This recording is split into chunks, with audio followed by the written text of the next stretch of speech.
Sasa tuangazie makala ya afya.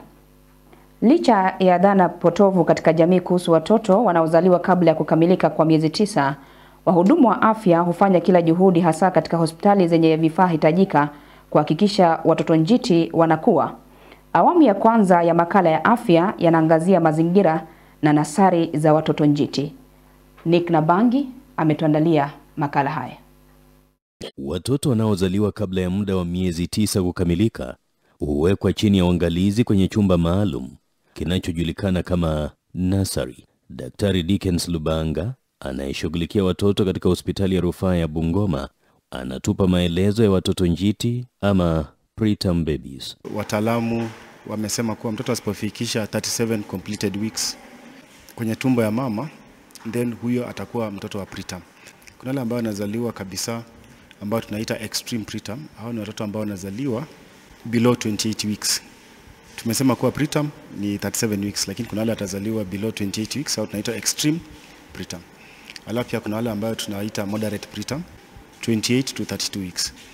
Then kuna wale ambao wanazaliwa between 32 weeks to 34 weeks ambao tunaita mild. Anasema mambo kadhaa huchangia hali hii, yakiwemo umri, ugonjwa na mengine yasiyotambulika mara moja. Kwa utafiti tunasema kuwa wale kina mama ambao wanapata mimba below 17 years au wakiwa wachanga, huyu ni mama ambaye hajabalehe vizuri.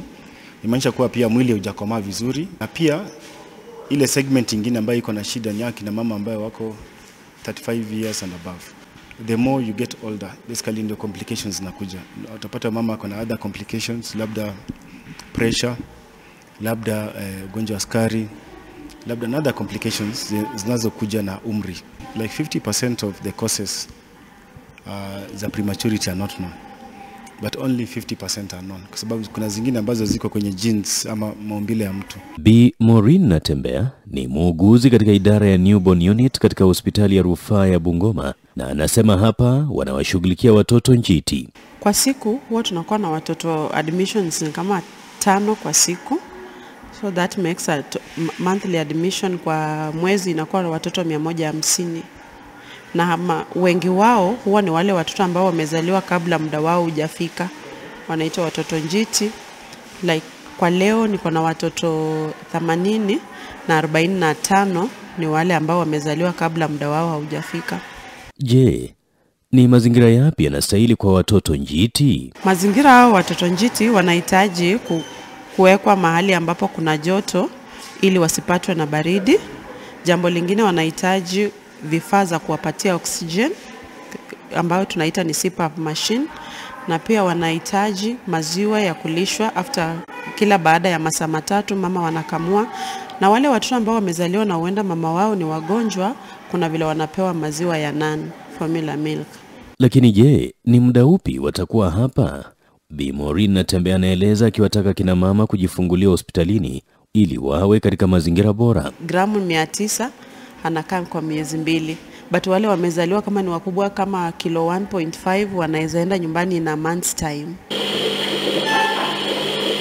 Mazingira katika chumba maalum wanakowekwa watoto njiti ni ya kitaalamu, lakini pia yanahitaji umakini wa hali ya juu. Kaunti imetusaidia pakubwa, imetununulia vitanda, imetununulia zile mashine ambazo zinahitajika hao watoto kutumia. Na pia hospitali imejikakamua. Hii hospitali haina ile oxygen ambayo iko piped, so inatumia cylinder. Inabidi tunaweka kwenye mashine. Actually wale wadogo zaidi inabidi tunaweka kwenye mashine ambayo tunaita incubator. Wengi sana their survival rate is around 70%. They are surviving. Awamu ya pili ya makala haya maalum ni muda mfupi ujao.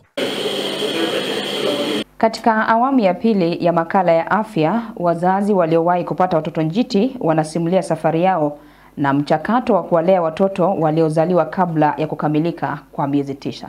Nampisha tena Nick Nabangi.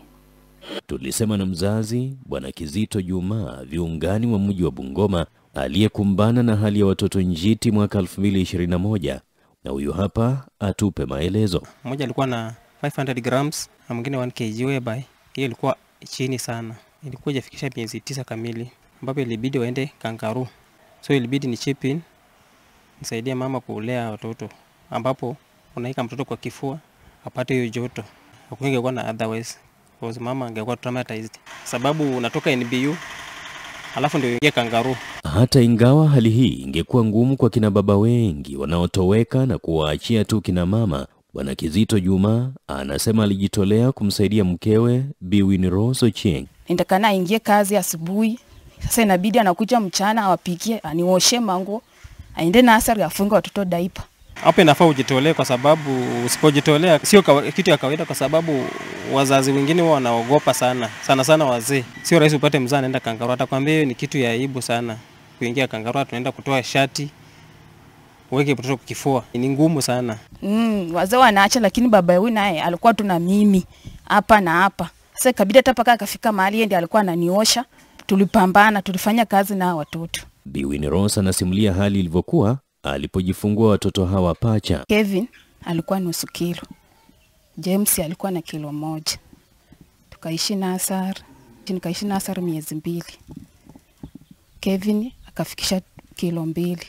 James pia akafikisha kilo 2.4. Tuachi baridi. Tunanunua vitu mzito, mabrangeti mzito, tunaweka kwa joto. Walikotokea ni katika nursery. Wengi wanasema hapo ni mahali pagumu wanavyosimulia wazazi wao, lakini sasa hawa hapa wanaenda shule. James na huyo hapa Kevin, wote sasa wanafunzi katika PP1.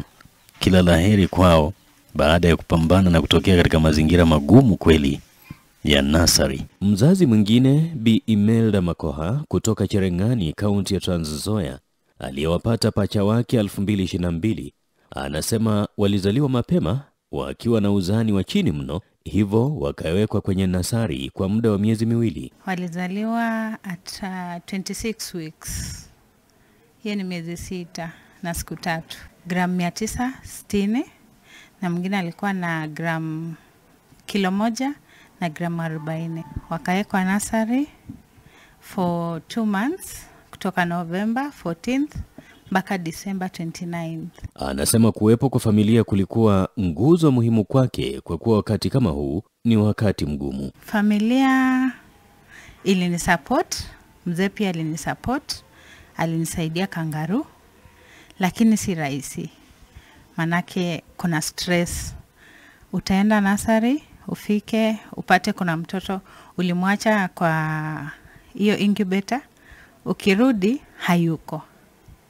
Sasa unashangaa kwani kumeenda aje?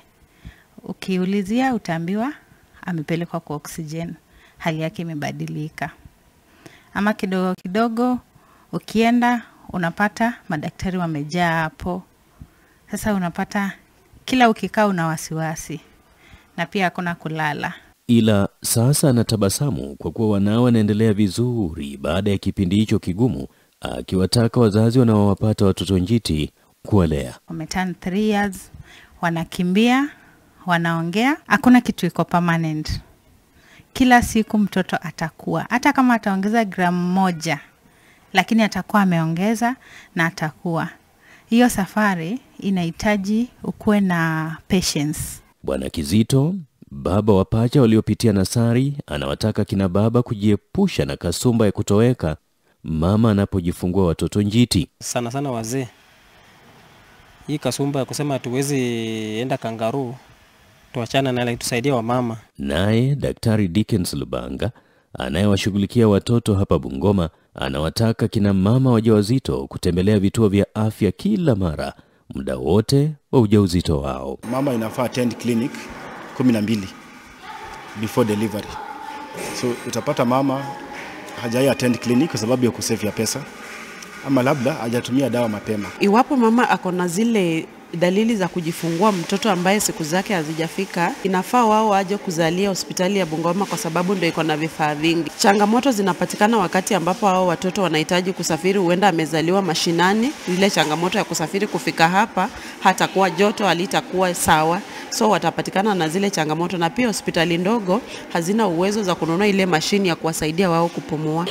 Nick Nabangi, West TV, makala maalum.